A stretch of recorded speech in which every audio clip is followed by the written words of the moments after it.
जैसी फीलिंग आ रही है यहाँ पे। बस कभी कभी रोना आ जाता है। मेरी मजबूरी ये थी, मेरे घर में हम लोग 5 लोग हैं, मम्मी हैं, पापा हैं, 2 भाई हैं और एक मैं हूँ। तो मतलब घर की प्रॉब्लम थी, इसलिए मुझे इस लाइन हमें निकाल दिया घर से। हमारे पैसे ऐसे भी ले लिए और फिर क्या कहते हैं, मेरे 2 भाई हैं वो लाल किले पे काम करते हैं और मेरे पापा भी। तो क्या कहते हैं, हम लोग किराए पे रहते हैं। और सिंहेश्वर में महाशिवरात्रि मेला का शुभारंभ हो चुका है। दूर दराज से लोग आ रहे हैं और मेला का आनंद उठा रहे हैं। इसी बीच हम सिंहेश्वर में हैं और सिंहेश्वर में मौजूद है। हमारे साथ आज खास बातचीत करने के लिए दिल्ली से चलकर आए हुए कलाकार दिव्या पाठक जी हैं। काफ़ी वायरल है, काफ़ी चर्चित है। आज की चीज़ चेहरे का मोहताज नहीं है। आइए आपको सीधे रूबरू कराते हैं दिव्या जी से। जी बहुत बहुत स्वागत है आपका हमारे साथ। जी नमस्ते। आपका शुरुआती दौर कैसा रहा जो आप इस मक थिएटर में आए हैं, क्या लग रहा है? अच्छा लग रहा है मुझे, यहाँ पे आके घर जैसी फीलिंग आ रही है यहाँ पे।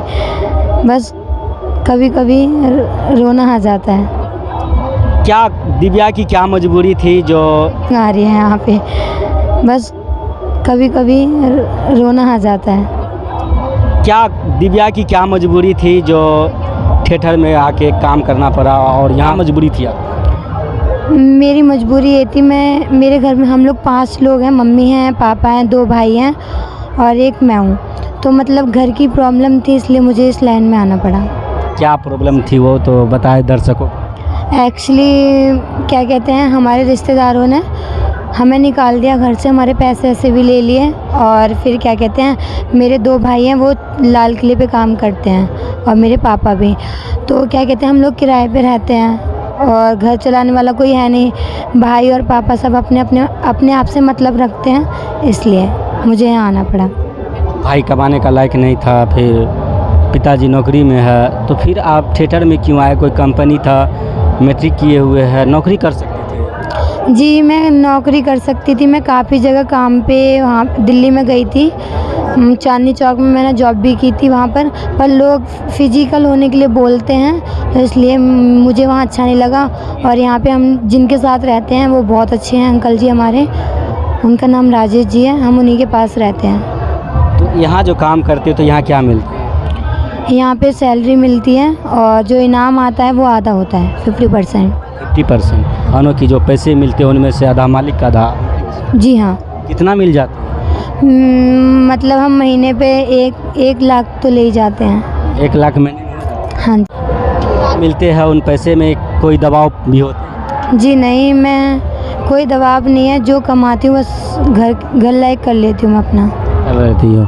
अच्छा, यहाँ जो प्रोग्राम करते हैं तो प्रोग्राम कितने बजे से? यहाँ पे प्रोग्राम 8 बजे से स्टार्ट होता है और सुबह 4 बजे तक ख़त्म होता है। फिर रात में जो सोते हैं आप लोग क्या घंटा सोते हैं? दिन में हम लोग ज़्यादा से 2-3 घंटे सोते हैं। 3 घंटे सोते हैं। नींद फिर अचानक तो कंप्रोमाइज़ कैसे करते हैं? अब वो तो करना पड़ता है, आदत पड़ गई। आदत हो गई है। और क्या कहते हैं, कोई भी नहीं चाहेगा कि हमारी रात की नींद उड़ जाए और दिन में सोए, पर हम लोगों को दिन में सोना पड़ता है, रात को जगना पड़ता है। अगर नहीं करेंगे तो घर वालों को कैसे क्या करना पड़ेगा। घर वाले की एक तरफ से प्रेशर भी है, इसलिए ये नहीं, घर की तरफ से मुझे कोई प्रेशर नहीं है, पर लड़की हूँ तो मैं नहीं चाहती कि मुझे किसी के आगे हाथ फैलाना पड़े। मैं बताना चाहती हूँ सभी लोगों को कि लड़कियाँ कभी किसी से कम नहीं होती हैं और अपना कमा के खा सकती हैं, उनको कमज़ोर ना समझें। अच्छा, स्टेज पे आपका प्रोग्राम जो होता है तो क्या बार आप स्टेज पे जाते रात? जी, स्टेज पे आपका कई बार प्रोग्राम होता है, किन को प्रेशर भी होता है प्रोग्राम में, जाओ जल्दी जाओ या नहीं जाओ? नहीं, ऐसा कोई प्रेशर नहीं होता। मतलब एंट्रियाँ लगती हैं और पहली एंट्री, दूसरी एंट्री, मेरी दूसरी एंट्री है और क्या कहते हैं, पहली, दूसरी, तीसरी ऐसे एंट्रियाँ लगती हैं। कोई किसी का कोई दबाव नहीं है और ना हम लोग ज़बरदस्ती काम कर रहे हैं। लोग कहते हैं कि थिएटर में बहुत तरह के कमेंट करते हैं कि ऐसे है वैसे है, तो आप लोग को क्या फील पड़ता है? देखो, 5 उंगली हमारी बराबर नहीं होती, बोलने वाले का मुंह नहीं पकड़ सकते हम लोग। कोई कुछ बोलता है, कोई कुछ बोलता है, पर यहाँ पे ऐसा कुछ नहीं है। अगर हम किसी के बारे में अच्छा नहीं बोल रहे तो किसी के बारे में बुरा भी नहीं बोलना चाहिए। लोग पैसे फेंक देते हैं, बोतल फेंक देते हैं, बहुत तरह तरह की चीज़ें फेंक, उस समय आपको क्या लगता है? मैं ये सोचती तो बस यही हूँ कि पैसे होने के बावजूद ये लोग ऐसे फेंक रहे हैं, फिर गंदे गंदे वर्ड बोल रहे हैं, मतलब काफ़ी गंदे कमेंट करते हैं, गंदे गंदे पोस्ट बनाते हैं। पर हमारी यही मजबूरी है कि हम 10-10 20-20 रुपए के लिए यहाँ पे सबकी सुननी पड़ती है। उस समय आपको कैसा महसूस होता है? रोना आता है, बहुत रोना। बहुत ज़्यादा। क्या मन कैसे लग रहा था कि यहाँ छोड़ छाड़? मैं बस मैं ये सोचती हूँ ना कि भगवान करे कभी किसी के घर में लड़की ना हो।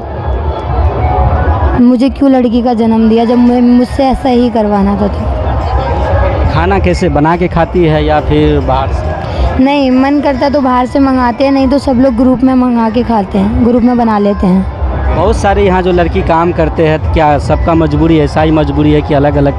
कोई शौक में काम कर रहा है, कोई मजबूरी में कर रहा है, किसी के हस्बैंड ने छोड़ा है, किसी के बच्चे हैं, मतलब सबकी अलग अलग प्रॉब्लम है। मुझे इतना नहीं पता है सबके बारे में। आपकी क्या प्रॉब्लम? मेरी बस यही प्रॉब्लम है। मैं तो बस भगवान से यही दुआ करूँगी कि मेरे भाई और पापा जल्दी ठीक हो जाएं और मैं फिर से सही अच्छे से काम करूँ। अपने भाई और पापा के चल ले करके कर रहे हैं? जी हाँ जी, मेरे पापा एक्चुअली ड्रिंक करते हैं ना, तो इसकी वजह से घर में टेंशन वगैरह रहती है। और मेरे फिर भाई भी। पापा और भाई दोनों ड्रिंक करते हैं, इसलिए आप यहाँ? जी हाँ, नहीं तो कोई भाई नहीं चाहेगा, कोई माँ नहीं चाहेगी, कोई बाप नहीं चाहेगा कि मेरी बेटी इतनी 2-2 3-3 महीने बाहर रहे और काम करे। मुझे भी अच्छा नहीं लगता कि लोग मुझे गंदे गंदे कमेंट करते हैं। आपके घर के पड़ोसी चाचे लोग भी तो गलत गलत कमेंट करेंगे कि लड़की जवान है, थिएटर में काम कर रही है, कई तरह के सवाल करते होंगे। मेरे रिश्तेदारों ने तो मुझे मना ही कर दिया था, घर पे मत लेके आना इसको, तुम लोग आ जाना, इसको मत लाना, ये तो एक नाचने वाली है, शादी कहाँ करोगे, इसकी शादी कर दो, क्या तुम लड़की की कमाई खा रहे हो। आखिर एक नाचने वाली के प्रति लोग का बीच इतना क्यों घिनौना हरकत आता है, क्यों नफरत करते हैं इन लोग? मैं नाचने वाली लड़कियों को गलत नहीं समझती, क्योंकि सबकी अपनी अपनी कला है, कोई कला कैसे कर रहा है, कोई कैसे कर रहा है, तो मैं उनको गलत नहीं समझती, क्योंकि मैं भी एक डांस करती हूँ। लोग बोलते हैं कि डांस नाचने वाली, तुम भी तो अपने माँ मतलब अच्छी खुशियों में डांस करते हो, भाइयों की शादियों में डांस करते हो, तो उसको भी तो बोलना चाहिए। आखिर आप लोग के बारे में लोग गलत कमेंट करते हैं, लेकिन वही जैसे आपको भोजपुरी स्टार हो गया, फिल्मी दुनिया में ले लीजिए, वो लोग भी तो डांसिंग करते हैं, फिल्म कमेंट करते हैं, क्या कहना चाहेंगे? मैं बस यही कहना चाहूँगी, जब हम लोग किसी के बारे में अच्छा नहीं जान सकते हैं तो किसी के बारे में बुरा भी नहीं बोलने का कोई हक़ नहीं है, क्योंकि घर में माँ बहन सबके घर में है। बस मैं हाथ जोड़ के यही कहूँगी कि किसी की बहन बेटी के बारे में गलत ना बोलें। यहाँ सब लोग मजबूरी में काम करते हैं, किसी का शौक़ है, क्योंकि सबकी बहन बेटी अपनी जैसे समझो सबको। आज जो आप इस मकाम पे है, तो इस मकाम का इसका श्रेय आप किसको देना चाहते हैं? मैं राजेश अंकल जी को।